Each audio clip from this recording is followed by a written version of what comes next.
ইসারের সিফতটা আমাদের বুজুর্গদের ভিতরে চলে আসছে, ইসার সলফে সালেহিনদের ভিতরে চলে আসছে। বুজুর্গদের কথা বলে আমি আমার আলোচনার ইতি টেনে ফেলবো। আল্লামা ইবনে সাদ রাহিমাহুল্লাহ তার বিখ্যাত কিতাব আত-তাবাকাতুল কুবরার মধ্যে লেখেন, হাজ্জাজ ইবনে ইউসুফ, ইব্রাহিম আন-নাখঈ, দুইজন ইমাম বলেন ইব্রাহিম আন-নাখঈ বলেন, নামটি মুখস্থ করেন, ইব্রাহিম আন-নাখঈ বলেন, ইব্রাহিম আত-তাইমি বলেন। দুইজন ইব্রাহিম, একজনের নামের শেষে নাখঈ আর একজনের শেষে কি তাইমি। হাজ্জাজ ইবনে ইউসুফ তালাবা ইব্রাহিম আন-নাখঈয়া, উনি ইব্রাহিম আন-নাখঈকে গ্রেফতার করার জন্য তালাশ করতেছেন, পরোয়ানা জারি করছেন, গ্রেফতারি পরোয়ানা। ফাজা আল্লাযী তালাবাহু, যিনি ইব্রাহিম নাখঈকে যেই পুলিশ গ্রেফতার করার জন্য আসছেন, সে এসে এলাকায় একটা চিৎকার দিয়ে বলছেন, দুজনের এলাকা কাছাকাছি, এই ইব্রাহিম কোথায়? যখন পুলিশ বলছে ইব্রাহিম কোথায়, ইব্রাহিম তাইমি তখন তার কাছে। ইব্রাহিম তাইমি বলে, আনা ইব্রাহিম, আমি ইব্রাহিম। ফাআখাযাহু, পুলিশ তাকে গ্রেফতার করে ফেললো। ওয়া হুয়া ইয়ালামু আন্নাহু ইউরিদু ইব্রাহিম আন-নাখঈয়া, ইব্রাহিম তাইমি খুব ভালো করে জানতেন তিনি ইব্রাহিম নাখঈকে গ্রেফতার করার জন্য আসছেন। বুঝেন নাই? যাকে গ্রেফতার করছে তিনি ভালো করেই জানতেন উনি আমারে গ্রেফতার করতে আসে নাই, উনি গ্রেফতার করতে আসছে ইব্রাহিম নাখঈকে। কিন্তু ইব্রাহিম নাখঈ ছিল বড় আলেম, ইব্রাহিম তাইমির এলেম তো আলহামদুলিল্লাহ সবারই ছিল, কিন্তু লোক সমাজে প্রসিদ্ধ ছিল উনি বড়। ইব্রাহিম তাইমি খুব ভালো করে বুঝছেন ইব্রাহিম নাখঈকে গ্রেফতার করতে আসছে। ফাতাবিহিল হাজ্জাজ, পুলিশ গ্রেফতার করে হাজ্জাজ ইবনে ইউসুফের কাছে নিয়ে আসছে। ফাআমারা বিহাবসিহি ফিদ দাইমাস আও ফিদ দিমাস, হাজ্জাজ ইবনে ইউসুফ বলে, কে আসছে এটা দেখার দরকার নাই, আমি যাকে চাই সেই ইব্রাহিম, তাকে তুমি এমন এক জেলখানা দিমাস অথবা দাইমাসের মধ্যে বন্দী করে দাও।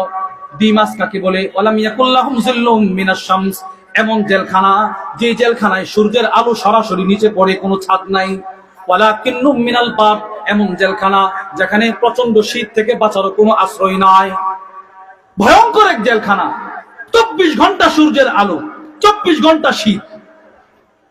একদিন দুই দিন নয়, বহুদিন তিনি সেই জেলখানায় থাকতে থাকতে ফাতাগাইয়া ইব্রাহিম, ইব্রাহিম পরিবর্তন হয়ে গেল, কণ্ঠ পরিবর্তন, চেহারা পরিবর্তন, শরীর পরিবর্তন, ক্ষীণ হয়ে গেছে।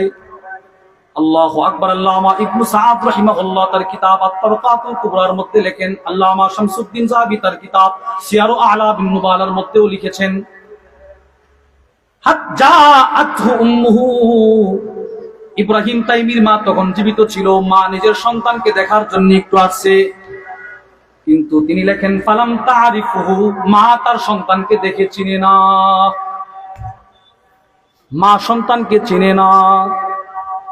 পৃথিবীর সব মানুষ সন্তান ভুলে গেলেও মা কিন্তু ভোলার নয়।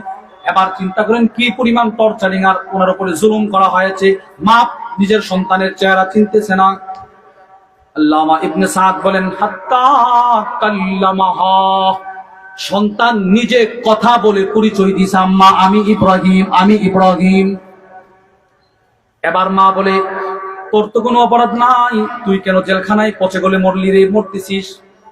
এখন ইব্রাহিম তাইমি যে জবাবটা দিল, জবাবটা আমি কিতাবে পাই নাই, কিন্তু আমাদের বাংলাদেশের উল্লেখযোগ্য আলেম আল্লামা মুফতি দিলওয়ার সাহেব হাফিজাহুল্লাহ আকবর কমপ্লেক্স হুজুরের জবান থেকে শুনছি অনেক আগে।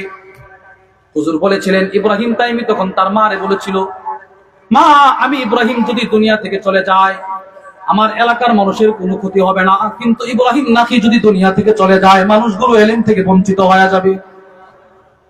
মাগো আমার মতো শত শত ইব্রাহিম তাইমি যদি শহীদ হয়ে যায় মানুষের কোনো ক্ষতি হবে না, সমাজ ধ্বংস হবে না, কিন্তু একজন ইব্রাহিম নাখীর বড় প্রয়োজন।